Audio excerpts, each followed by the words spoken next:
इस बीच बड़ी खबर का सीधे रुख करेंगे। महाराष्ट्र की शिंदे सरकार पर फैसला आज है, यानी फैसले की घड़ी है। सुप्रीम कोर्ट शिंदे सरकार पर अपना फैसला सुनाएगी। 16 विधायकों के निलंबन पर फैसला होगा आज। विधायकों की अयोग्यता मामले पर आज फैसला होगा। विधायकों की बगावत से उद्धव सरकार गिर गई थी, तो देखिए आज फैसले की घड़ी है और उद्धव ठाकरे को पूरी उम्मीद है कि आज का जो बड़ा फैसला है वो उनके पक्ष में होगा। हालांकि देखिए अब तक की अगर बात करते हैं तो जो भी प्रोसेस रहा उसमें लगातार उद्धव ये उम्मीद लगाए बैठे हैं कि जरूर उनको इंसाफ मिलेगा, क्योंकि उनकी तरफ से बार बार आरोप लगाए गए कि किस तरीके से दगाबाजी की गई। और अब शिंदे सरकार को लेकर फैसला, 16 विधायकों के निलंबन पर फैसला। बड़ी बात यह है कि अगर ये निलंबन होता है तो महाराष्ट्र की राजनीति में एक बार फिर से उथल पुथल देखने को मिल सकती है। विधायकों की बगावत से उद्धव सरकार गिर गई थी और अब फैसले की घड़ी है। आज कोर्ट फैसला सुना सकता है और संजय राउत कह रहे हैं कि उनको कोर्ट पर पूरा भरोसा है, कोर्ट के फैसले पर पूरा भरोसा है। महाराष्ट्र मामले पर आज फैसला आएगा। एकनाथ शिंदे समेत 16 विधायकों का क्या होगा? महाराष्ट्र में अब अगला सत्ता संघर्ष क्या होगा? इस वक्त ये बड़ा सवाल बना हुआ है। सुप्रीम कोर्ट के फैसले से बहुत असर महाराष्ट्र की राजनीति पर देखने को मिलेगा। बड़ी बात यह है कि अगर 16 विधायकों की सदस्यता चली गई तो आगे क्या? हमारे साथ में सुमित जुड़ रहे हैं, मेरे सहयोगी। सुमित का सीधे रुख करेंगे। सुमित, सुप्रीम कोर्ट को आज फैसला सुनाना है और सुप्रीम कोर्ट के इस फैसले से यह साफ हो जाएगा कि सरकार महाराष्ट्र में किसकी होगी, क्योंकि अगर सदस्यता गई तो जाहिर सी बात है कि फिर से एक बड़ा उलटफेर महाराष्ट्र में। देखिए, इस पूरे केस की अगर बात की जाए तो दोनों जो गुट हैं, शिंदे और उद्धव गुट, दोनों की याचिका सुप्रीम कोर्ट में पेंडिंग थी। उसी पर सुप्रीम कोर्ट ने अपना फैसला सुरक्षित रखा था और आज फैसले की घड़ी है। 11 बजे के बाद सीजीआई की अध्यक्षता वाली पांच जजों की संविधान पीठ इस पूरे मामले को लेकर फैसला सुनाएगी। अगर सुनवाई के दौरान की अगर बात की जाए तो सुप्रीम कोर्ट ने अपने ऑब्जर्वेशन के जरिए कहा था कि पुरानी स्थिति को दोबारा बहाल नहीं किया जा सकता है, क्योंकि उद्धव ठाकरे ने बिना फ्लोर टेस्ट पर अपना शक्ति परीक्षण दिए ही इस्तीफा दे दिया था। तो ऐसे में हम उन्हें दोबारा सीएम को लेकर बहाल नहीं कर सकते हैं, ये सीआई का ऑब्जर्वेशन था। तो ऐसे में यहाँ उद्धव गुट चाहती है सुप्रीम कोर्ट से कि जो पुरानी स्थिति है, यानी कि दोबारा उद्धव सरकार को जो है वो सुप्रीम कोर्ट बहाल करे। लेकिन सुप्रीम कोर्ट का जो ऑब्जर्वेशन है वो बहुत कुछ पिछली सुनवाई में कह डाला था सुप्रीम कोर्ट ने कि उद्धव ठाकरे ने शक्ति परीक्षण पास ही नहीं किया और उससे पहले ही रिजाइन दे दिया, यानी कि इस्तीफा दे दिया। तो सबसे अहम 2 बिंदुओं पर सुप्रीम कोर्ट का आज फैसला आना है। पहला ये कि क्या पुरानी स्थिति बहाल की जा सकती है या नहीं, और दूसरा ये कि जो बागी विधायकों ने जिस तरह से पार्टी छोड़कर शिंदे का समर्थन दिया था, क्या वो सही था या नहीं। वो और बिंदु हैं कि क्या डिप्टी स्पीकर का क्या अधिकार होना चाहिए, राज्यपाल की शक्ति क्या होनी चाहिए। ऐसे तमाम बिंदुओं पर आज सुप्रीम कोर्ट फैसला देगा। राज्यपाल की भूमिका को लेकर भी किस तरीके से टिप्पणी कोर्ट के द्वारा की गई थी कि आपको कैसे पता कि वहां पर हालात ये हैं और आपको ये भरोसा कैसे हो गया। तो जो तीखी टिप्पणी पिछली बार कोर्ट की रही, उससे मुझे लगता है कि उद्धव ठाकरे बहुत ज्यादा आशावान हो गए हैं।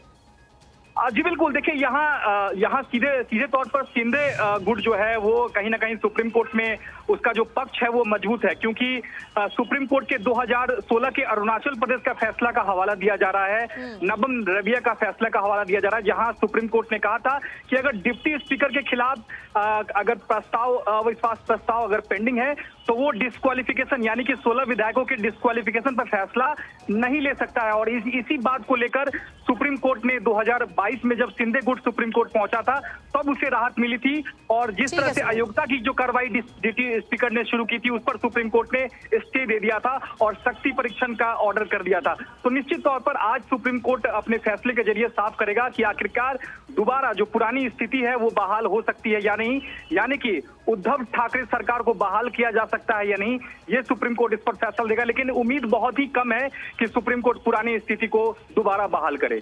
चलिए, बहुत शुक्रिया सुमित आपका फिलहाल पूरी जानकारी के लिए। हमारे साथ में आशीष भी जुड़ रहे हैं, कंसल्टिंग एडिटर हैं। आशीष, अभी एक तरफ संजय राउत कह रहे हैं कि हमको न्यायपालिका पर पूरा भरोसा है, आदित्य ठाकरे भी इसी बात को दोहरा रहे हैं, लेकिन इस फैसले की घड़ी के चलते वहां फिलहाल क्या कुछ सियासी समीकरण बनते नजर आ रहे हैं?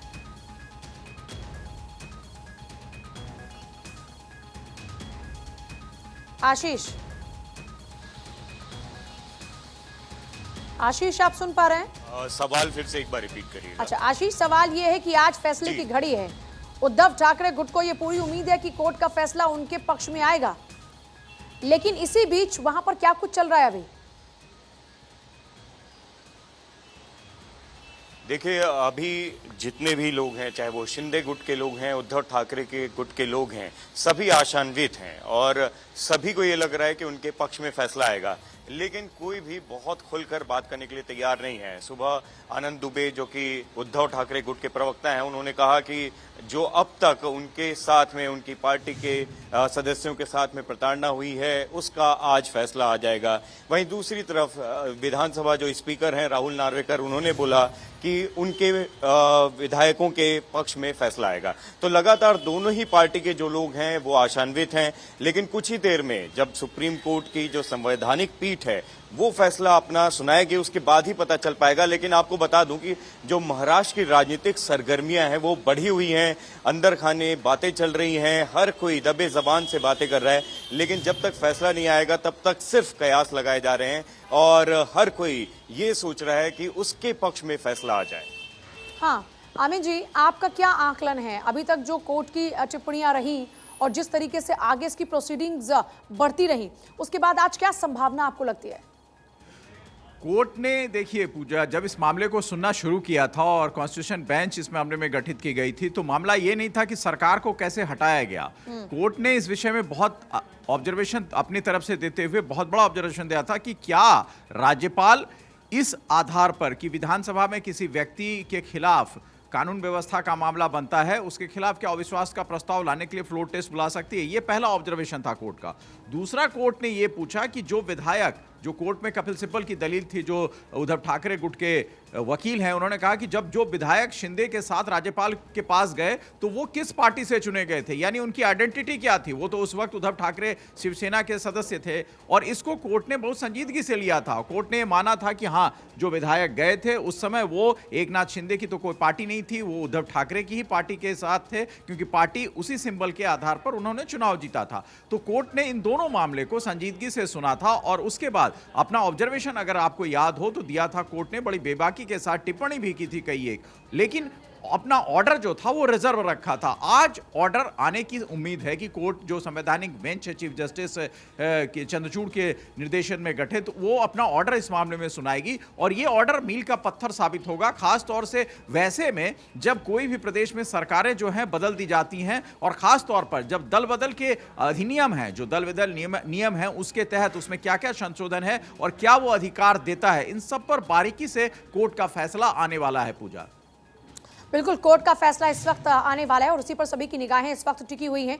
अब बड़ी बात यह है कि एक ये बात कि उद्धव ठाकरे चाहते हैं कि जो पहले स्थिति थी, यानी उनकी सरकार थी, वो मुख्यमंत्री थे, वैसा ही हो जाए एग्जैक्टली, लेकिन इसके चांसेस कम ही नजर आते हैं, क्योंकि कोर्ट ने उनको लेकर भी ये अपने ऑब्जर्वेशन में कहा कि जब फ्लोर टेस्ट हुआ नहीं तो आपने क्यों इस्तीफा दे दिया। बिल्कुल, और ये बात कोर्ट ने भी कही, ये बात उद्धव ठाकरे के एक सहयोगी पार्टी एनसीपी और उनके नेता शरद पवार ने भी कही कि जब आपको ऐसी स्थिति थी नहीं तो आप अपने को मैदान से पीछे क्यों हटाया, क्या स्थिति थी, आपको फ्लोर टेस्ट का जो है वो देखना चाहिए था। फ्लोर टेस्ट में सरकार गिरती तो कोई बात नहीं, वो टॉपल हो जाता। लेकिन सबसे बड़ी बात है जो कोर्ट ने और सुप्रीम कोर्ट ने अपने ऑब्जर्वेशन के दौरान उठाया था कि खासतौर से राज्यपाल की भूमिका पर सवाल उठाए थे। उसके अलावा जो विधानसभा के अध्यक्ष थे, जो उन्होंने और उनकी तरफ से जिन लोगों को अयोग्य घोषित किए जाने की बात कही थी, वो तमाम ऐसे मामले थे जो 16 विधायकों के अयोग्यता के ऊपर कोर्ट गई थी उद्धव ठाकरे की शिवसेना, और उस पर जो दलीलें दी गई थी दोनों पक्षों की तरफ से, एकनाथ शिंदे के वकील और उद्धव ठाकरे के वकील, दोनों की तरफ से जो दलीलें दी गई थी, उसमें डिस्क्वालिफिकेशन का ही एक महत्वपूर्ण मुद्दा था, अयोग्यता का। अगर 16 विधायक अयोग्य घोषित हो जाते हैं तो फिर सरकार गिरने की स्थिति में आ जाएगी। लेकिन क्या कोर्ट इन तमाम चीजों को लेकर, क्योंकि एक बड़ा संवैधानिक संकट खड़ा हो सकता है, वैसे सूरत में चुनाव का एक पक्ष है, लेकिन उद्धव ठाकरे के विषय में या कोर्ट का जो ऑब्जर्वेशन का मूड रहा था, उससे नहीं लगता है कि सरकार किसी हालत में जाएगी। हाँ, हो सकता है कोर्ट अपने उसमें निर्देश ये दे सके कि जो मामला चल रहा था, जो लंबित मामले थे 16 विधायकों अयोग्यता का, वो कितना जायज है, उस पर कोर्ट की विशेष टिप्पणी होगी और विशेष राय उस पर कोर्ट की आएगी। आशीष, ये वाकई अपने आप में बड़ी बात है। अगर 16 विधायक अयोग्य घोषित कर दिए जाते हैं तो सियासी संकट तो महाराष्ट्र में निश्चित तौर पर आएगा, लेकिन इसको लेकर अभी वहां पर किस तरीके की चर्चाएं हो रही हैं राजनीतिक तौर पर, क्योंकि हमने देखा कि इससे पहले शरद पवार और वहां पर उनके भतीजे, एक खींचतान वहां अलग चल रही थी, वहां पर ताकत का प्रदर्शन ऑलरेडी हो चुका है और अब बारी ये फाइनल डेस्टिनेशन के लिए होगा। बड़ी खबर इस बिचारी में आपके पास वापस लौट रही। महाराष्ट्र मामले पर आज फैसला सुनाएगा सुप्रीम कोर्ट। मौजूदा स्पीकर निष्पक्ष नहीं, संजय राउत ने कहा कि मौजूदा स्पीकर निष्पक्ष नहीं, हमें न्याय की उम्मीद है, फैसले से तय होगा लोकतंत्र जिंदा है या नहीं, सर्वोच्च न्यायालय पर हमें है पूरा भरोसा। यही बात आदित्य ठाकरे भी दोहरा रहे हैं। संजय राउत कह रहे हैं सर्वोच्च न्यायालय पर हमको पूरा भरोसा है। महाराष्ट्र मामले पर आज फैसला सुनाएगा सुप्रीम कोर्ट, लेकिन उससे पहले रिएक्शंस आने भी शुरू हो चुके हैं। संजय राउत कह रहे हैं कि मौजूदा स्पीकर निष्पक्ष नहीं है, हमें न्याय की उम्मीद है, न्यायालय से, और हमें पूरी उम्मीद है कि हमें न्याय मिलेगा और आज के फैसले से यह भी तय होगा कि लोकतंत्र जिंदा है या नहीं। आशीष जी पूजा, जैसा कि आप बता रहे थे और अभी बात भी चल रही थी कि अगर ये 16 विधायक अयोग्य घोषित कर दिए जाते हैं तो आगे क्या होगा। देखिए, पहले ही बताया जा चुका है, शरद पवार, अजीत पवार, छगन भुजबल जो कि एनसीपी के नेता हैं, महाविकास अघाड़ी के बहुत अभिन्न अंग हैं, वो ये कह चुके हैं कि अगर ये 16 विधायक अयोग्य घोषित हो भी जाते हैं तो भी जो फ्लोर टेस्ट है, जो नंबर्स हैं, वो भाजपा और शिंदे सरकार के पक्ष में तब भी रहेंगी। 288 नंबर्स हैं विधानसभा में इस समय, 145 का आंकड़ा चाहिए आपको वहां पर अपनी बहुमत का साबित करने के लिए। अगर ये 16 निकल जाते हैं, अयोग्य घोषित कर दिए जाते हैं, उसके बाद 172 रह जाते हैं, 272, तो भी भाजपा और जो शिवसेना गुट के जो इनके गुट के हैं, एकनाथ शिंदे के, उनको मिला के तब भी जो बहुमत है वो भाजपा और एकनाथ शिंदे गुट के विधायकों के पास रहता है। तो सरकार उस स्थिति में भी वैसी स्थिति नहीं होगी कि गिर जाएगी, लेकिन अभी जो फैसला आएगा उससे मतलब सबसे बड़ा संकट इस वक्त एकनाथ शिंदे पर खुद है। विधायक नहीं रहेंगे तो फिर कैसे रहेंगे मुख्यमंत्री फिलहाल में? जी, मुख्यमंत्री बदला जा सकता है, ये हर कोई दबी जबान से अंदर खाने ये सब बात कर रहा है, लेकिन जो सरकार है वो नहीं गिर सकती है, ये तो कंफर्म है, क्योंकि नंबर्स जो हैं वो अभी भाजपा और जो ये शिवसेना गुट है उसके साथ है। दूसरी बात ये, लगातार जो सवाल उठ रहे हैं उस पे उस समय के जो डिप्टी स्पीकर थे उन पर बात आ रही है कि क्या, क्योंकि उनको खुद उनके ऊपर लंबित था मामला, तो क्या वो जो 16 विधायक जो अयोग्य घोषित करने थे उसका फैसला वो नहीं ले सकते थे। उसके अलावा जो एमएलएस अगर उस समय अयोग्य घोषित कर दिए गए थे तो क्या वो बहुमत परीक्षण में वो वहां पर वो पार्टिसिपेट कर सकते थे। और अब अगर वो अयोग्य घोषित कर दिए जाते हैं तो इतने दिनों तक जब तक विधानसभा चली तो क्या जो उन्होंने कार्रवाई में भाग लिया है तो उसका क्या हो गया।